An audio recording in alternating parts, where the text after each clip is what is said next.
चलिए अब आ जाते हैं इलस्ट्रेशन नंबर 2। ये रहा हम लोग के पास इलस्ट्रेशन नंबर 2। क्या दे रखा हुआ है? Mister A prepare accounts on 30 September each year. तो यहाँ पे किस डेट को प्रिपेयर किया जा रहा है अकाउंट? तो 30 सितंबर ईच ईयर। उसके बाद सम्स में क्या बोला? तो सम्स में यहाँ पे बोला but on 31 December 2020 fire destroyed the greater part of the his stock. तो यहाँ पे फायर डिस्ट्रॉयड कर दिया गया फायर के द्वारा। उसके बाद following information was collected from his book. तो इसकी बुक से इन्फॉर्मेशन दे रखा है जिसमें स्टॉक दे रखा हुआ है 1/10/2021। तो ये रहा हम लोग के पास ओपनिंग स्टॉक दे रखा हुआ है। ओपनिंग स्टॉक नहीं बोल सकते, मतलब जिस दिन यहाँ पे बुक्स क्लोज हो रहा है उसके जस्ट बाद वाले डेट, मतलब ओपनिंग स्टॉक ही बोल सकते हैं। तो इस डेट को हम लोग के पास यहाँ पे स्टॉक दे रखा हुआ है। फिर परचेज दे रखा हुआ है। देखिए ये जो बुक्स है वो क्लोज कब हो रहा है? तो बुक्स यहाँ पे क्लोज हो रहा है 30 सितंबर को। 30 सितंबर को क्लोज हो रहा है। और यहाँ पे 31 दिसंबर 2021 31 दिसंबर 2021 को यहाँ पे क्या हो गया? आग लग चुका है, फायर में डिस्ट्रॉयड हो चुका है गुड्स। अब जो हम लोग के पास यहाँ का स्टॉक है, यहाँ का स्टॉक हम लोग के पास दे रखा हुआ है, कितने का दे रखा हुआ है? तो ये हम लोग के पास दे रखा हुआ है 29,700 का। और उसके बाद परचेज, इस पीरियड में जितना परचेज हुआ वो भी दे रखा हुआ है, इस पीरियड में जितना सेल हुआ ये भी हम लोग के पास दे रखा हुआ है। और यहाँ पे इस पीरियड का वेजेस भी हम लोग के पास दे रखा हुआ है और सेल्स भी दे रखा हुआ है। मतलब जितना भी देखिए ओपनिंग स्टॉक दे रखा हुआ है, प्लस में हम लोग के पास जो भी ट्रेडिंग अकाउंट का आइटम होता है वो हम लोग के पास सारे का सारा आइटम यहाँ पे दे रखा हुआ है। आगे सब्स में क्या बोला?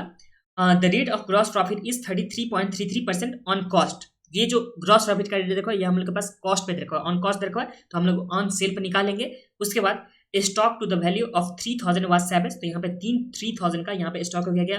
तो यहाँ पे 3000 का स्टॉक को बचा लिया गया है, मतलब सेव कर लिया गया है, ठीक है। उसके बाद insurance policy was 25,000 for ₹25,000 and claim was subject to average clause. तो हम लोग को यहाँ पे इस सम्स में एवरेज क्लॉज के हिसाब से निकालना है। तो देखिए जब भी हम लोग एवरेज क्लॉज निकालते थे तो हम लोग किस तरह से निकालते थे? तो जो हम लोग के पास टोटल लॉस होता था उस लॉस में हम लोग पॉलिसी अमाउंट से मल्टीप्लाई करते थे और डिवाइड करते थे टोटल लॉस से। तो हम लोग के पास क्या जाता था? एवरेज क्लॉज में कितना क्लेम होना चाहिए। और सेवेज वैल्यू हम लोग के पास सम्स में दे ही रखा हुआ है और ग्रॉस प्रॉफिट का रेट दे रखा हुआ है और प्लस में इन्फॉर्मेशन सम्स में दे रखा हुआ है।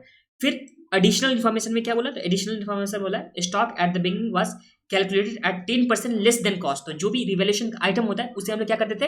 एडजस्ट करते थे। तो यहाँ पे स्टॉक को कैलकुलेट किया गया 10% लेस देन कॉस्ट, 10% मतलब 10% लेस देन कॉस्ट। तो इसे हम लोग नॉर्मल में ले जाएंगे। उसके बाद a plant was installed by the firm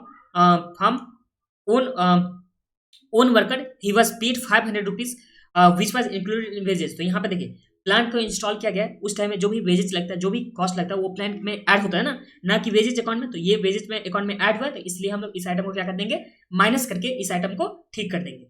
फिर उसके बाद थर्ड वाले पॉइंट में क्या बोला? परचेज इंक्लूड द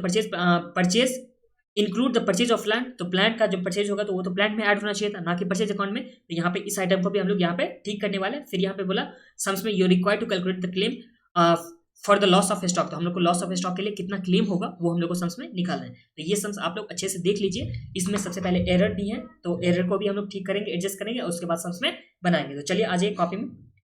ये रहा हम लोग के पास, नीचे आ जाए इलस्ट्रेशन नंबर 2।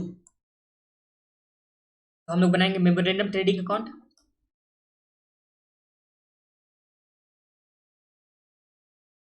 ये रहा हम लोग के पास मेमोरेंडम ट्रेडिंग अकाउंट। इसमें सबसे पहले स्टॉक दे रखा हुआ है, तो यहाँ पे चलिए लिखता हूँ 2 ओपनिंग स्टॉक। जो कितने का दे रखा है ओपनिंग स्टॉक? तो यहाँ पे दे रखा है 29,700 का। और इसके बारे में हम लोग के पास इन्फॉर्मेशन क्या बोला कि स्टॉक ये रहा हम लोग के पास फर्स्ट पॉइंट में एडिशनल इन्फॉर्मेशन बोला stock at the beginning was calculated 10% less than cost. और यहाँ पे स्टॉक जो दे रखा हुआ यहाँ पे कितने का दे रखा है? 29,700 का। तो इसे हम लोग ठीक करेंगे। 29,700 का हम लोग के पास स्टॉक दे रखा हुआ है और हम लोग को 100 का वैल्यू मालूम करना है, मतलब इसे हम लोग को नॉर्मल में ले चलना है। और हम लोग को ये जो पता है वैल्यू वो कितने का पता है? 90 का। तो ये डिवाइड हम लोग क्या कर देंगे? 90 कर देंगे। देखिए जो हम लोग के पास मास्टर फॉर्मूला होता था क्या होता था? जिसका वैल्यू हम लोग को निकालना था उसे हम लोग लिखते थे न्यूमरेटर में और डिवाइड करते थे। जिसका वैल्यू हम लोग के पास पता होता था और इसमें हम लोग इसके वैल्यू से मल्टीप्लाई करते थे। तो ये हम लोग के पास मास्टर फॉर्मूला था।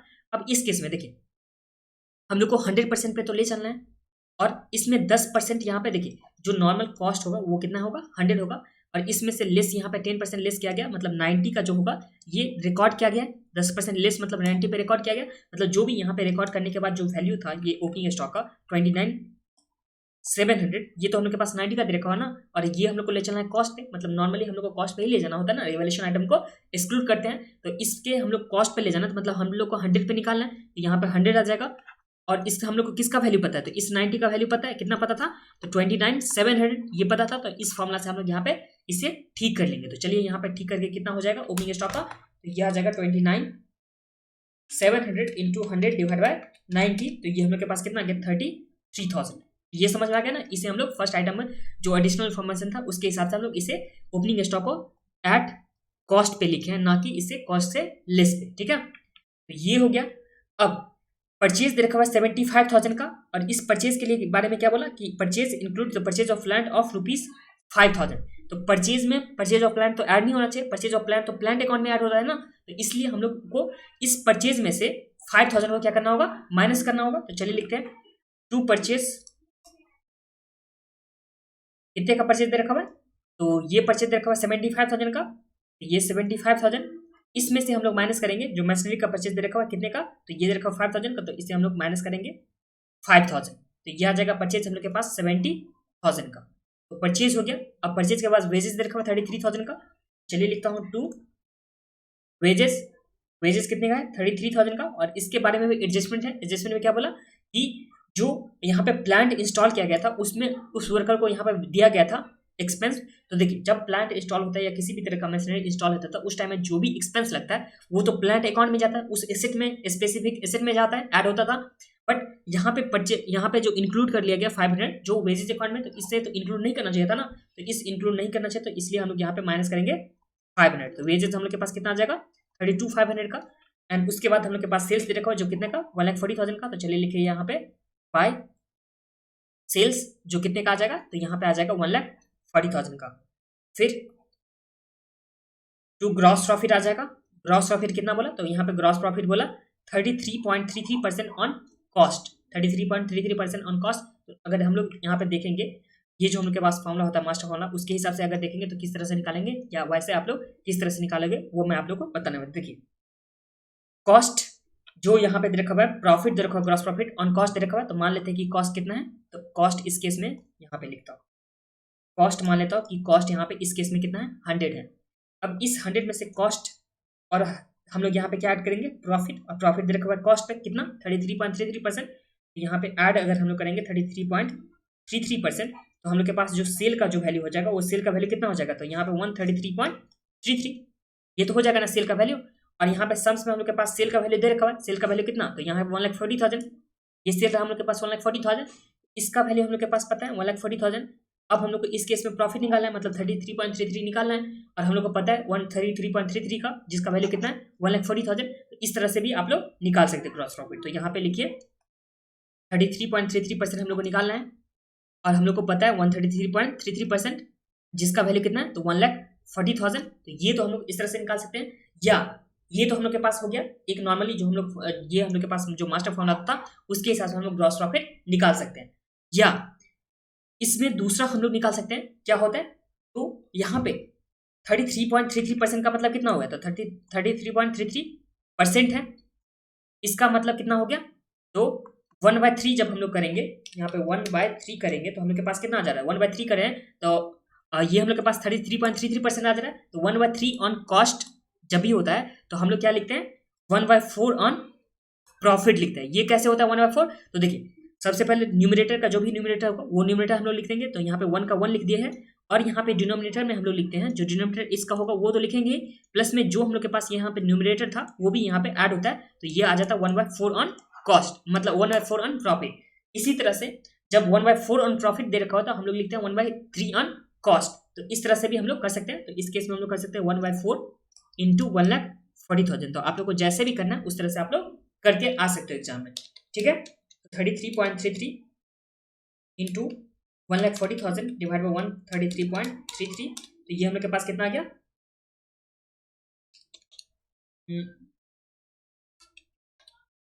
35,000।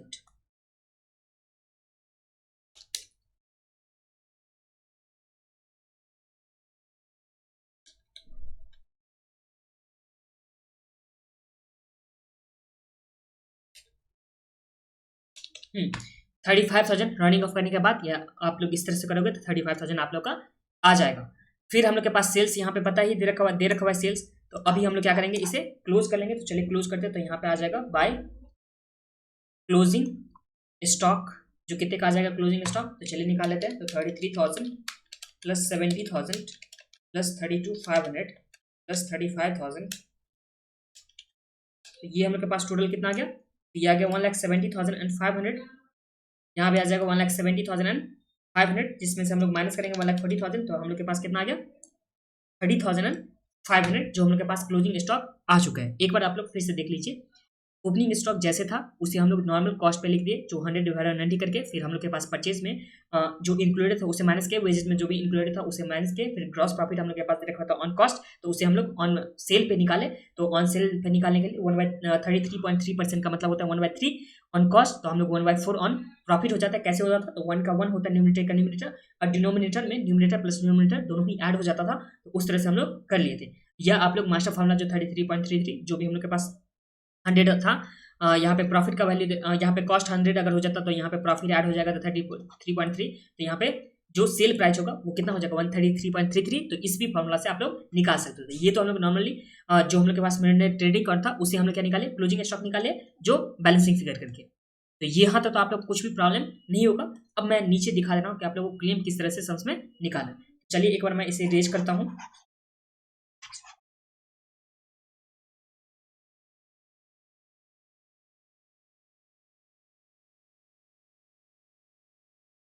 ये सब लिखना चाहोगे तो आप लोग लिख सकते हो, पॉज करके या पीछे जा करके आप लोग लिख सकते हो।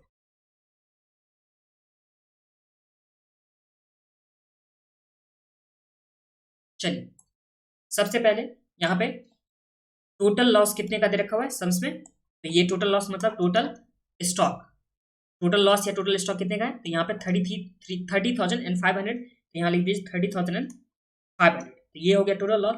अब इस लॉस में से 3,000 का यहाँ पे सैवेज किया गया है, तो माइनस करेंगे हम लोग सैवेज वैल्यू, सैवेज 3,000 का किया गया, तो इस तरह में एक्चुअल लॉस कितना हुआ, एक्चुअल लॉस यहाँ पे 27,500 हो जाएगा। अब इसी एक्चुअल लॉस में हम लोग एवरेज क्लॉज के हिसाब से क्या निकालने वाले हैं, क्लेम निकालने वाले। तो क्लेम का हम लोग के पास फॉर्मूला क्या होता था, बिना फॉर्मूला से भी हम लोग कर सकते हैं। तो क्लेम का वैसे फॉर्मूला होता था, जो भी एक्चुअल लॉस होता था या लॉस ऑफ स्टॉक, तो एक्चुअल लॉस या लॉस ऑफ स्टॉक जो भी आप लोग को लिखना होगा into insurance policy divide by हम लोग क्या करते थे, टोटल लॉस करते थे या इंश्योरेबल वैल्यू करते थे। तो यहाँ पे इस केस में 27,500 का एक्चुअल लॉस हुआ है, और यहाँ पे टोटल कितना है स्टॉक, तो 30,500 का, और इसमें कितने का पॉलिसी ले रखा हुआ है, तो पॉलिसी यहाँ पे सम्स में 25,000 का ले रखा हो, तो इंटू कितना हो जाएगा 25,000, तो हम लोग के पास कितना आ जाएगा, तो 27,500 इंटू हम लोग करेंगे 25,000 डिवाइड बाय करेंगे 30,500, तो हम लोग के पास जो आ जाएगा अमाउंट वो आ जाएगा 22,540 या 541, इतने का हम लोग को क्लेम मिल जाएगा इंश्योरेंस कंपनी से। अब इसे एक बार देख लीजिए सम्स में बुक में किस तरह से बनाया हुआ है, पहले एक बार देख लूँ यहाँ से 22,541, हाँ राउंडिंग ऑफ करने के बाद 541 ही हो जाता है, तो आप लोग 541 भी लिख सकते हैं। ठीक है, अब देखिए सम्स में सबसे पहले यहाँ पे भी बनाया हुआ है क्या, तो यहाँ पे मेमोरेंडम ट्रेडिंग अकाउंट बनाया हुआ है, और यहाँ पे लिखा हुआ है जो पीरियड फ्रॉम 1, तो ये पीरियड भी आप लोग एग्जाम में लिख करके आइएगा। इसमें ओपनिंग स्टॉक को सबसे पहले ठीक किया, तो यहाँ पे 100 × 90 करके ओपनिंग स्टॉक को सेल ठीक किया, और यहाँ पे सेल दे रखा हुआ है। फिर परचेज को ठीक करके लिखा, तो यहाँ पे पहले परचेज लिखिएगा, फिर यहाँ पे लेस कर दीजिएगा कॉस्ट ऑफ प्लांट, जैसे भी यहाँ पे लिखा हुआ है बुक में उसी तरह से आप लोग करके आइएगा एग्जाम में। तो यहाँ पे वेजेज हो गया, इसमें से यहाँ पे जो भी प्लान के लिए वेजेज दिया गया था वो हो गया। फिर ग्रॉस प्रॉफिट जो 33.33% ऑन कॉस्ट, तो यहाँ पे 25% ऑन सेल, ये कैसे हुआ, तो इसे हम लोग लिख सकते थे यहाँ पे 1/3 ऑन कॉस्ट, तो ये हो जाता है 1/4 ऑन प्रॉफिट हो जाता है, या वो वाले फॉर्मूला से, तो आप लोग ये भी देख लीजिएगा। तो हम लोग के पास जो क्लोजिंग स्टॉक आया है वो कितने का है, तो 30,500। अब इस 30,500 में से 3,000 तो सेल्वेज था, तो यहाँ पे एक्चुअल जो लॉस ऑफ स्टॉक हुआ वो कितने का हुआ, तो 27,500 का। तो यहाँ पे अमाउंट ऑफ क्लेम के लिए जो फॉर्मूला हो गया क्या हो गया, इंश्योरेबल वैल्यू या इनटू लॉस ऑफ स्टॉक और divide by total cost of stock on the date of fire. तो इसी फॉर्मूला से जैसे हम लोग निकाले उसी तरह से सम्स में निकाला गया है, तो आप लोग इसी तरह से कर लीजिएगा। इसी के साथ इलस्ट्रेशन नंबर 2 कंप्लीट हो गया।